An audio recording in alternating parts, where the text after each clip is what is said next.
As we've already noted, the religion created in Babylon by Nimrod and Semiramis is known as the Mystery Religion, or simply the Mysteries. At its core, it was an inverted retelling of the fall of man in Genesis. In the biblical account of the incident, the serpent caused Adam and Eve to sin against God by suggesting they eat the fruit from the tree of knowledge. Because they acted in disobedience to God, who had specifically told them not to eat from that tree, sin entered into the human race, and all the misery, disease, and tragedy that makes up human history stems from that moment. In the Babylonian inversion of this event, however, the serpent is portrayed as the real good God. He was worshipped for opening the eyes of men and for infusing the woman with his passion and lust. He was seen as a liberator and an enlightener. To them, he illuminated the minds of mankind by revealing to them the secret knowledge that God had tried to keep from them. Look again at the all-seeing eye. Notice that it has rays of light emanating from it. This represents the illuminating secret knowledge that he claims to offer, the secret serpent knowledge that could provide mankind with their own salvation and which would see them become gods. That is why the religion is called the Mysteries, because it claims to harbor the secret knowledge that was offered to Adam and Eve in the Garden of Eden. In the Mysteries, the true God of Abraham, Isaac, and Jacob, Yahweh, was portrayed as a wrathful deity of hate who was guilty of opposing freedom of choice. Because Nimrod and Semiramis set themselves up as the sun and moon gods, the religion was also based on a corruption of primeval astronomy. It was believed by Noah's righteous ancestors that the stars told the story of Satan's rebellion against God in heaven, his fall, subversion of mankind, the promise of a Messiah who would suffer and die to lift the curse of sin and then be installed as Lord of creation and conqueror of Satan. These stories were widely known amongst the people of the time. Semiramis, however, again inverted the story, and so in the mystery version, the stars of the sky told a different story. In the Babylonian version, Satan was depicted as the rightful lord of the universe, whose throne had only temporarily been usurped by God. One day an Antichrist, a seed of the serpent, would be born of a divine mother, would become God himself, replace God, and return rulership of the world to the serpent. Semiramis claimed that this was the real, hidden truth concealed within the stories. This corrupt and satanic version is the origin of astrology, which still exists virtually unchanged today. The Babylonians didn't just believe the stars told the story of the universe. They believed you could divine the future of individuals through them as well. If the stars told the story of things that had passed, they could also tell the stories of things to come. They would therefore divide the sky into sections and give meanings to each section on the basis of the stars that are found there. According to the theory, a person's destiny is said to be determined by whatever section or sign he is born under. This is the origin of horoscopes. In times to come, astrology would pass to the empire of ancient Egypt, which is the place we most associate with pyramids today. The sacred mountain pyramids were constructed with certain mathematical relationships to the stars. The Sphinx also has astrological significance. It has the head of a woman, symbolizing Virgo, the Virgin, and the body of a lion, symbolizing Leo. Virgo is the first sign of the zodiac, and Leo is the last, so the Sphinx, which literally means joining in Greek, is the meeting point of the zodiac, indicating that the Egyptian priests believed Egypt was the center of the universe. By the time Moses led the Jews out of Egypt in Exodus, astrology had also infected the population in Canaan, which was the land that they were headed towards. Hence, some of the strictest warnings in the Bible against astrology date from this period, such as in Leviticus 19:31 and Deuteronomy 18. The biblical denunciations of astrology identify the practice with demonism or Satanism, in the sense that Satan and his hosts were actually being worshipped in the guise of the signs, planets, and stars. And as mentioned previously, the leading lights of the sky, sun and moon, were worshipped in the form of Nimrod and Semiramis. Very significantly, a third leading light was identified in the sky that was 23 times more luminous than the sun, and therefore was considered to be the most important star in the sky. This star is known as the Dog Star, Sirius, or the Morning Star, because it's still visible even in the morning light.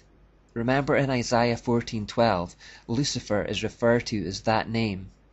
When allied with the sun and moon, the morning star completes an unholy trinity of lights personified in Satan, Nimrod, and Semiramis. One of the key elements of the mysteries that I also want to emphasize is the hierarchical structure that they contained. The secret illuminating knowledge from the serpent was not to be freely distributed to the unworthy. You would have to become initiated into the religion and then work your way through ascending degrees of revelation and knowledge. This ascension through the levels was considered to be a journey from the darkness of ignorance to the light of knowledge, a process of enlightenment. Progression was propagated by a hierarchy of priests and priestesses, and were marked by fearful rites of passage and oaths of secrecy, which, if broken, would lead to death. Similar oaths of secrecy are sworn today by other hierarchical institutions, like the Freemasons and Jesuits, but more about them later. The further along in the process you were, the more enlightened you were considered. The more enlightened you were, the more you could look down your nose at the unenlightened. The hierarchical structure of the mysteries was designed to create inequality amongst men based on what they knew.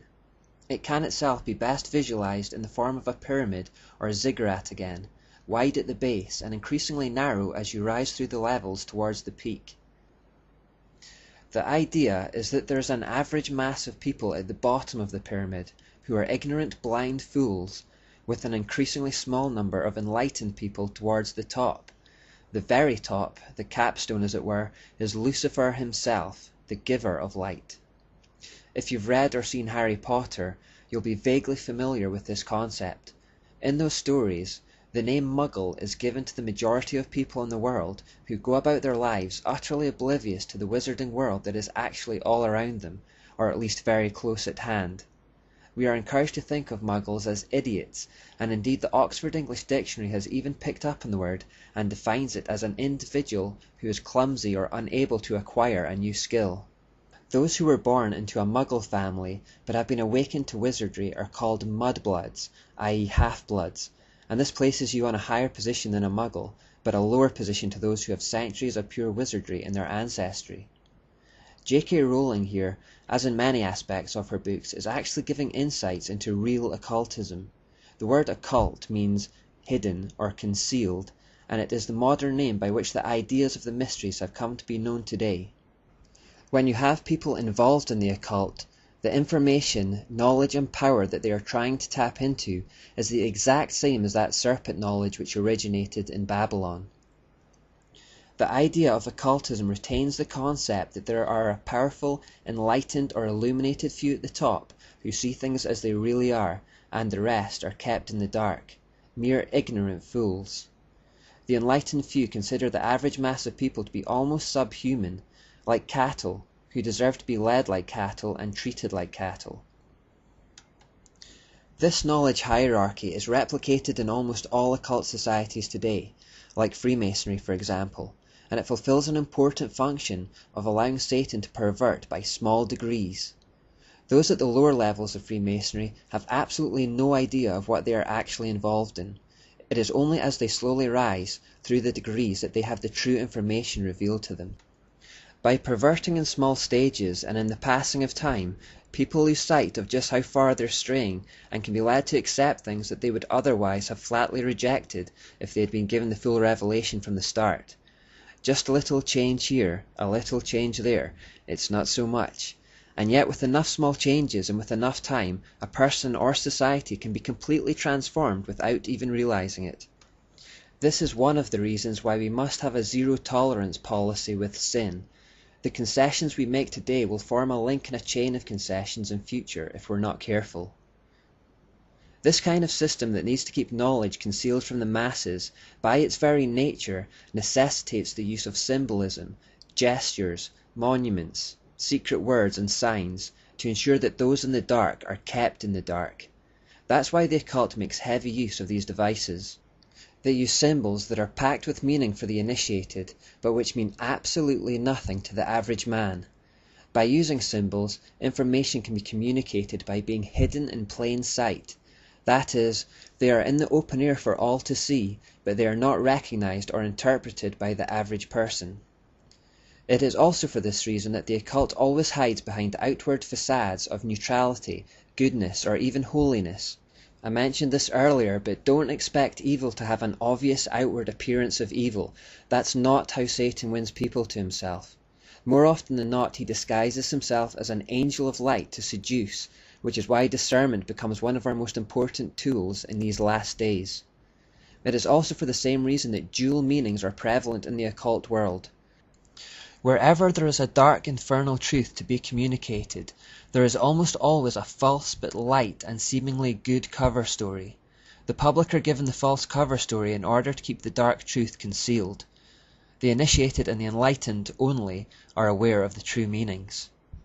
By using the system of doublespeak and deception, occultists can speak a sentence containing words which mean something to fellow occultists, but which mean something very different to the average person. Bernie Taupin, Elton John's lyricist, is reported to have once said that he never wrote a single song that wasn't written in this doublespeak. The average listener hears Elton John's lyrics and either doesn't discern a message at all or thinks they discern a light and wholesome one, while in reality they are telling quite a different message to the initiated. Closely related to this concept is the idea that light and darkness emanate from the same source. Nimrod and Semiramis were the sun and the moon, the leading lights of the day and night, but they were two separate manifestations of the same source, Satan. So the idea is that there is one force which has a light masculine side and a dark feminine side. If you've seen Star Wars, you'll be familiar with this concept. The force is considered neutral, but can be used for good or evil. Or what about the Wizard of Oz, where it's explained that there can be good witches or bad witches? This is key to occultism. The power is neutral, it's how you use it that counts. And speaking of songs with double meanings, Bernie Taupin also of course wrote the lyrics to a Wizard of Oz related song, Goodbye Yellow Brick Road. The Wizard of Oz has an occult message that we'll get to later. But these are themes that have infiltrated our culture, and these are some of the key telltale signs of satanic mystery religion. Look out for them as we continue our journey. A final feature of the mysteries was its absolute obsession with sex, and this is again something that carries on into modern occultism. Because of Semiramis' history as a brothel keeper, we should be unsurprised to find sexual perversion playing a huge role in her religion, and that indeed is what we do find. Worship of both male and female regenerative parts, but particularly the male phallus, played a key role. There was ritualistic sensual dancing, sacred prostitution and sodomy with male and female prostitutes. Sex was seen as an act of worship and was encouraged in all its most perverted forms. The religion was also notable for its vicious blood rituals, where animals and children were brutally sacrificed. Because sex was involved in the worship, unwanted babies often resulted, and they were sacrificed on the altar of this depraved system. The religion also involved the use of magic, conjuring, channeling and sorcery. In fact, the worship in the religion involved the most vile and evil forms of immorality imaginable.